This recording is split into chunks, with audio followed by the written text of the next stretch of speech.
Kažu da postoje dve vrste arogancije.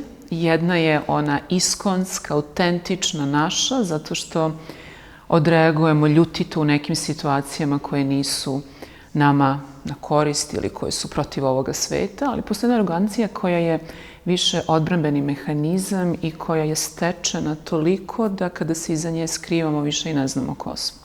Sretala sam mnogo ljudi koji su veoma arogantni i pitala sam se šta se zapravo iza njihove ljuštore krije, jesu li to stvarno oni ili pak na taj način prikrivaju svoju ranjivost. I čini mi se da možemo proceniti da li je arogancija tuđa ili onoga koje nosi po tome kako se mi pored nje osjećamo.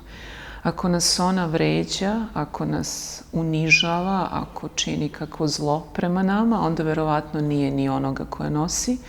A ukoliko te arogancije ima u onoj meri koja bi trebalo da nas podstakne na promišljanje, onda mi se čini da je ona možda tu sa merom i da treba da bude tu, da ne bude blaga prema nama, nego da nas podstakne da o nečemu razmišljamo ili da možda kakvu promenu koja bi bila korisna i nama napravimo.